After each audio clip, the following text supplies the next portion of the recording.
अरे रोइए मत, हम सब आपके साथ। अरे हम भाई हैं, भाई हैं। अरे नहीं नहीं नहीं नहीं नहीं, आप ऐसा आप कहे समझे, आप ऐसा कहे समझे। रोइए नहीं। क्योंकि अपना काम भाई कहा ना आपने मुझे, तो मैं भाई हूं, मैं भाई हूं। सावन का महीना आने वाला है, रक्षाबंधन के दिन मैं पुनः आऊंगा और राखी बंधवाऊंगा आपके हाथ से।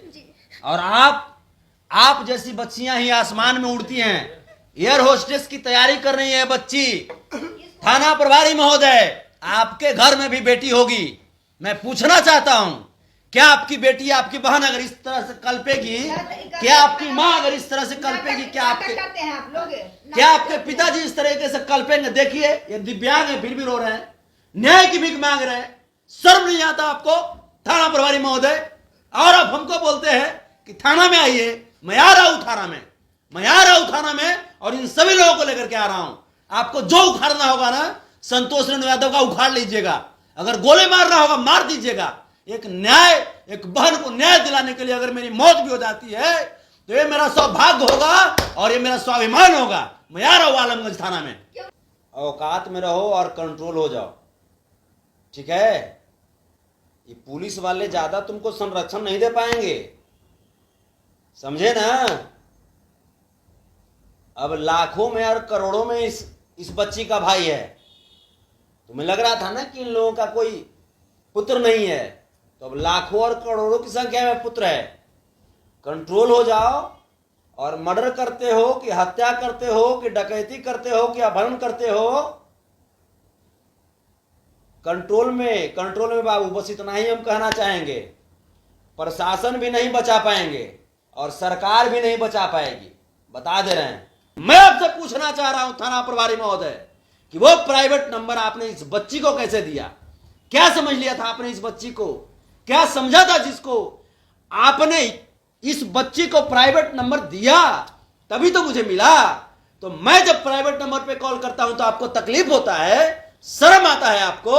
और आप इस बच्ची को जब प्राइवेट नंबर देते हैं तो बड़ा मजा आता होगा, बात करती होगी तब बड़ा मजा आता होगा ना। मैं कहना चाहता हूं शासन प्रशासन, यहां के एसपी महोदय से, डीजीपी महोदय से, डीआईजी महोदय से, उस थाना प्रभारी को अति शीघ्र निलंबित किया जाए यहां से और उसमें सख्त कार्रवाई की जाए। संतोष जी, आप एक विशेष मुद्दे को लेकर यहाँ पे आए हैं। जिस तरह से हमने अभी एफआईआर की कॉपी देखी, क्या प्रथम दृष्टि देखने से क्या प्रतीत हो रहा है, क्या मामला है? जैसे हमें जैसे कि जानकारी मिली और बहुत सारे मीडिया बंधु कवर भी किए हैं इस न्यूज़ को। ये बहन है और इनके पिताजी हैं, इनकी माँ है। इनके घर में कोई इनका भाई नहीं है, इनके अलावा कोई मेल सदस्य नहीं है। यही है सच्चाई ना? इनको करीब करीब 3 साल से परेशान किया जा रहा है। कुछ यहाँ इनके जो आस पड़ोस के जो लोग हैं उनके द्वारा इनको परेशान किया जा रहा है। और ये लगातार कानून के दरवाजे तक पहुँच करके अपनी जो समस्या है उसको सुलझाने का प्रयत्न कर रही हैं, कानून से मदद मांग रही हैं। लेकिन इसके बावजूद मदद कोई विशेष दिखाई नहीं दे रहा है। और तब जा कर के मुझे सूचना मिली, तो मैं चूँकि हमें अच्छा लगता है समाज में अगर कोई परेशान है, कोई पीड़ित हैं, तब उनकी मदद करना, उनके दरवाजे तक पहुंच करके मदद करना, ये मेरी आदत सी बन चुकी है। और इसी वजह से आज मैं यहाँ पे हूँ। हमने देखा मामला आ रहा है कि पड़ोस से ही लड़ाई है और पिछले 3 साल से इस कहानी की शुरुआत हुई है। कहानी में हमें पता चल रहा है कि जमीन और जायदाद इसमें ज़्यादातर सामने आ रहे हैं। मैं पूछना चाहूँगा कि आखिर इन सब चीज़ों को लेकर शुरुआती वजह क्या रही है, जिसके बाद शायद 3 साल तक के लगातार लड़ाई चल रही है?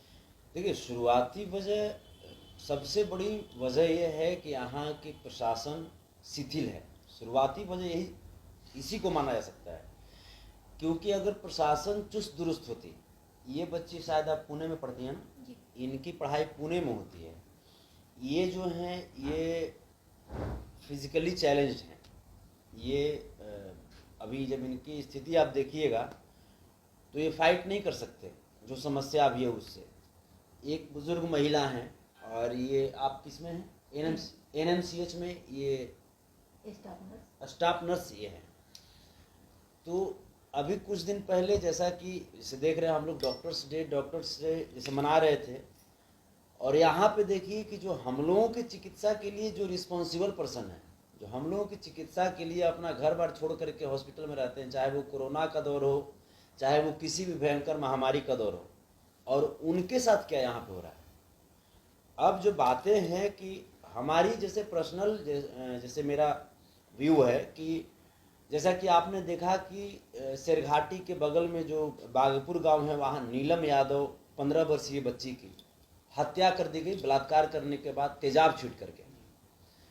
उसके पहले मैं एक जैसे मुद्दे में मैं गया था, चंदौली के रहने वाली निशा यादव की हत्या हुई पुलिस बेल्ट से पीट करके। तो पता नहीं क्यों जैसे देश में क्या चल रहा है, अभी महिलाओं पे इतना क्रूर नज़र से देखा जाना, हमें लगता है कि जैसे महिलाएं सिर्फ उपभोग का शिकार बन चुकी है आज के डेट में। तो मैं तो दादा श्री कृष्ण को मैं मानता हूँ, और जैसे दादा श्री कृष्ण द्रौपदी की रक्षा किए थे समाज में जा करके दुर्योधन और उनके लोगों से, तो ये बहन है, इधर चाची हैं, इधर अंकल हैं, तो जहाँ तक होगा मैं तो फाइट करूँगा इनके तरफ से। मैंने बात किया आलमगंज थाना प्रभारी महोदय से, उनका कहना है कि ये मेरा प्राइवेट नंबर है, ये मेरे प्राइवेट नंबर आपको कौन दे दिया। तो मैं थाना प्रभारी महोदय से मैं पूछना चाह रहा हूँ कि मैंने नंबर इस बच्ची से लिया, फिर आपको प्राइवेट नंबर पे कॉल करने में इतनी गुरेज महसूस हुई, इतनी तकलीफ हुई, तो मैं आपसे पूछना चाहता हूँ कि वो प्राइवेट नंबर इस बच्ची को आपने क्यों दिया, क्या समझ करके आपने इस बच्ची को प्राइवेट नंबर दिया था।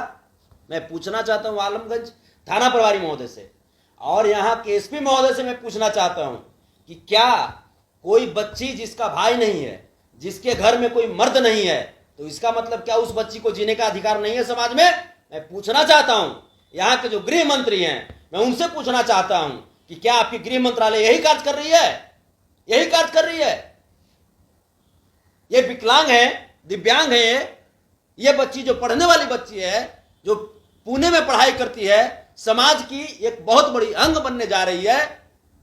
ये बुजुर्ग महिला जो अपना सारा जीवन देश के नागरिकों के लिए, देश के मरीजों के लिए भलाई में लगा दिया, क्या इसी दिन और इसी दशा को देखने के लिए लगाया था इन्होंने। कितना खून पसीना, कितना तपस्या करके ये जमीन लिए होंगे आप हैं, और उसके बाद इन मंचलों के द्वारा इस तरीके से अनहोनी घटना होना। आज मैं समय से इसलिए पहुंचा क्योंकि मैं नीलम यादव का मैं मैटर देखा हूं नजदीक से, मैं चंदौली की निशा यादव का मैटर मैंने नजदीक से देखा है। वहां भी अगर इन लोगों के जीता जिंदगी रहते भर में अगर कोई व्यक्ति पहुंच जाता और आवाज उठाता, तो आज नीलम यादव, आज निशा यादव हमारे बीच होती।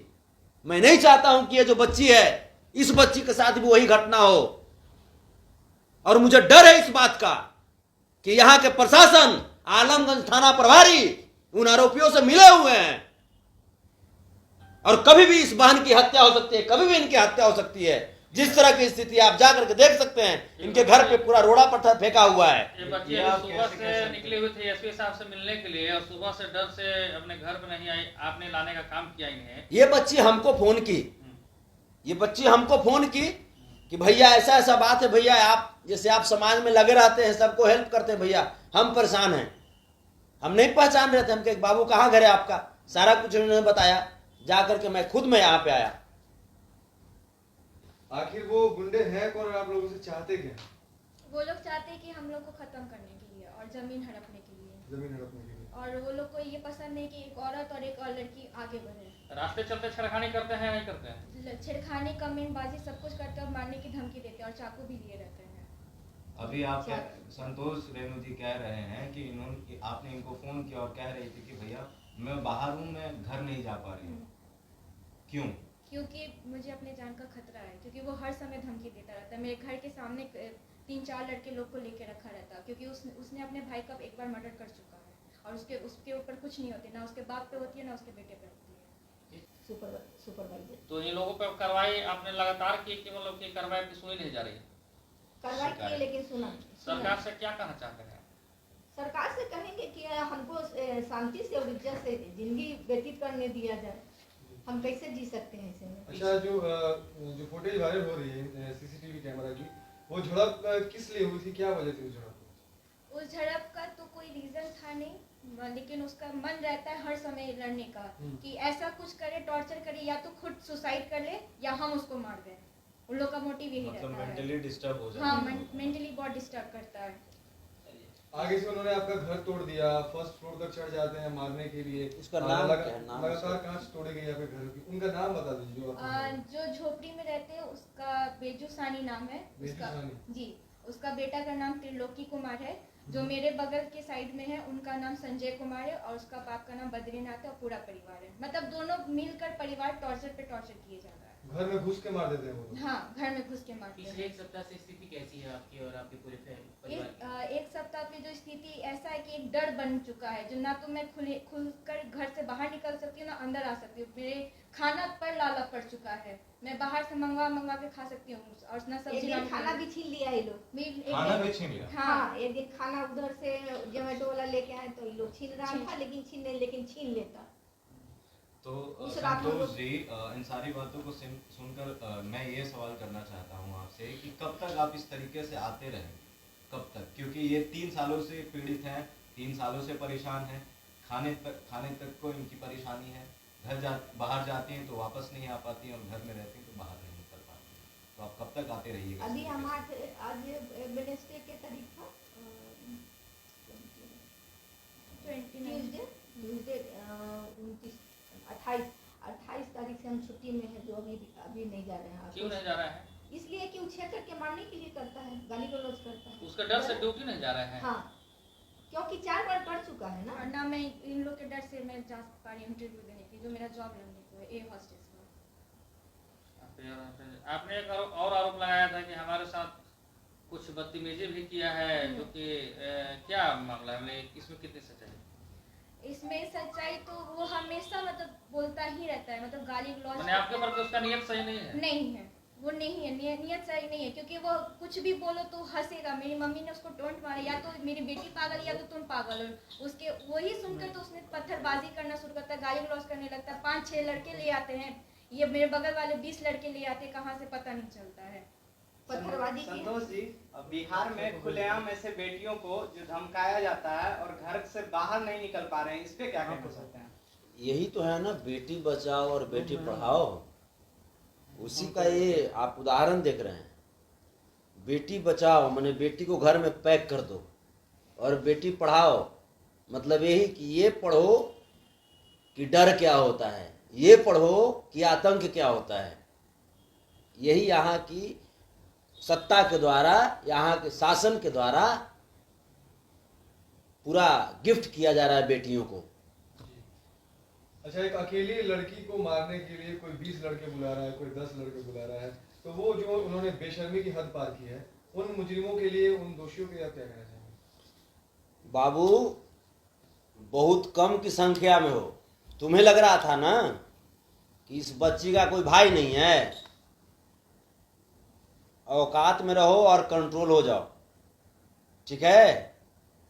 ये पुलिस वाले ज्यादा तुमको संरक्षण नहीं दे पाएंगे, समझे ना? अब लाखों में और करोड़ों में इस बच्ची का भाई है। तुम्हें लग रहा था ना कि इन लोगों का कोई पुत्र नहीं है, तो अब लाखों और करोड़ों की संख्या में पुत्र है।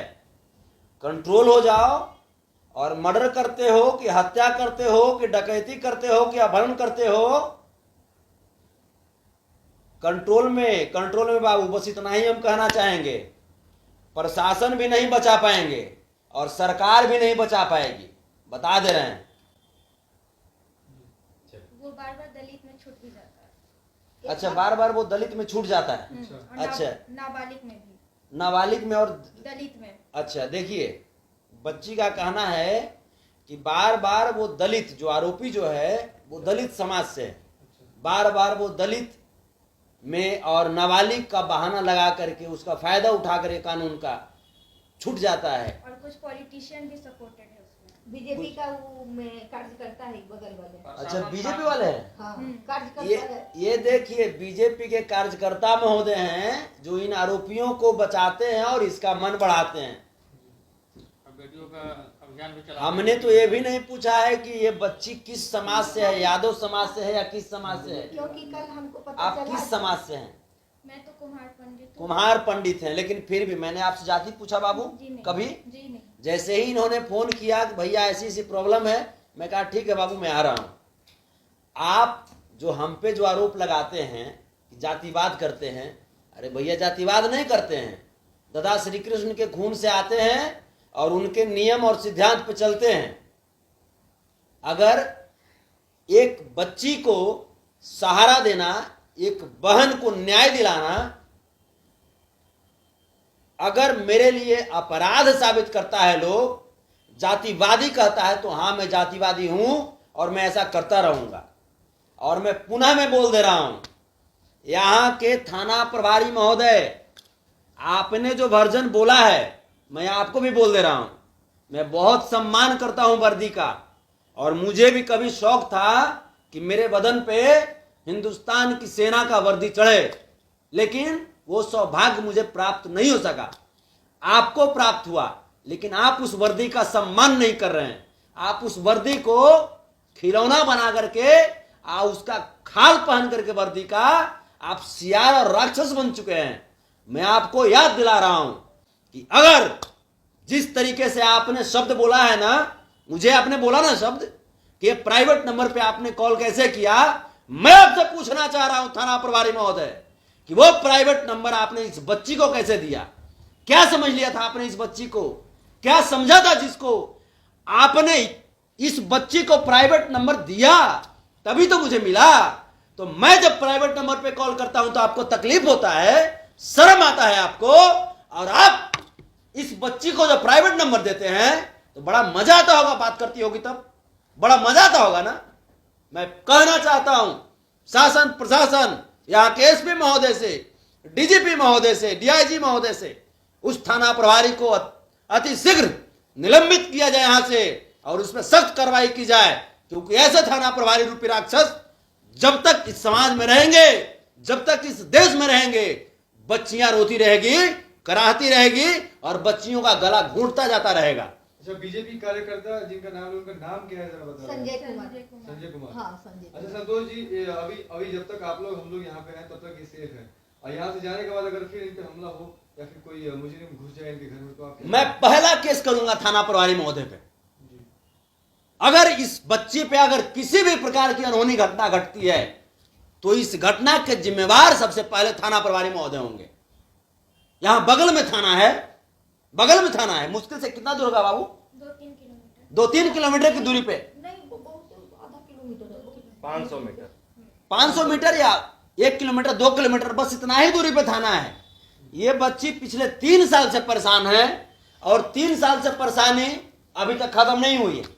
5 दिन पहले आए तो थाने वाले कहते हैं हम ही दोनों को पकड़ के ले जाएंगे। वाह रे इस वाह। बात के लिए ले जाएंगे भाई, वो हमको समझ में नहीं है, तो हम अपने गेट लगा लिया और घर में चली आई। अभी और- थाना प्रभारी महोदय हमको और क्या एक बोले? बात और बताना चाहते हैं बाबू, अगर इसके बाद हमको इंसाफ नहीं मिला तो तीनों प्राणी हम सुसाइड कर लेंगे, अरे सरकार को दे देंगे। अरे नहीं नहीं नहीं, आप ऐसा बात क्यों बोलते हैं? क्या अरे रोइए मत, हम सब आपके साथ अरे हम भाई हैं, भाई हैं। अरे नहीं नहीं नहीं नहीं नहीं, आप ऐसा आप कहे समझे? आप ऐसा कहे समझे? रोइए नहीं। क्योंकि अपना काम भाई कहा ना आपने मुझे, तो मैं भाई हूं, मैं भाई हूं। सावन का महीना आने वाला है, रक्षाबंधन के दिन मैं पुनः आऊंगा और राखी बंधवाऊंगा आपके हाथ से। और आप जैसी बच्चियां ही आसमान में उड़ती हैं, एयर होस्टेस की तैयारी कर रही है बच्ची। थाना प्रभारी महोदय, आपके घर में भी बेटी होगी।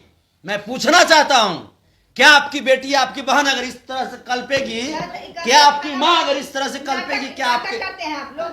क्या आपके पिताजी इस तरीके से कल्पेंगे? देखिए ये दिव्यांग है फिर भी रो रहे हैं, न्याय की भीख मांग रहे हैं।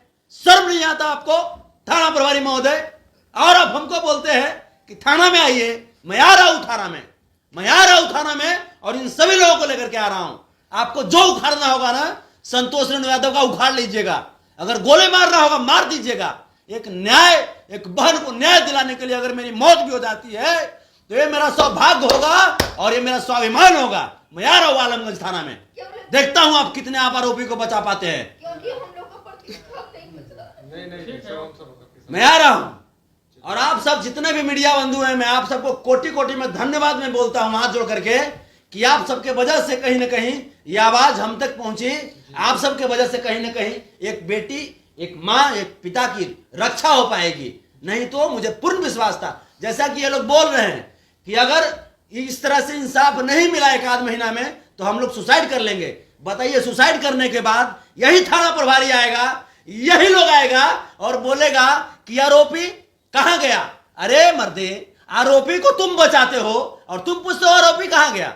ये जो संजय कुमार जो बीजेपी के जो नेता है, आप बताइए कि ये बीजेपी के नेता क्या इसी दिन को देखने के लिए बीजेपी को पार्टी में लाया गया था, सत्ता में लाया गया था। मैं बीजेपी कार्यालय में जाऊंगा, संजय कुमार के खिलाफ मैं मुकदमा करूंगा, क्योंकि एक बहन की सवाल है, एक बेटी की सवाल है। ऐसा नहीं कि हमारी जाति की है, लेकिन एक समाज की बहन है और समाज की बहन है तो हमारी बहन है।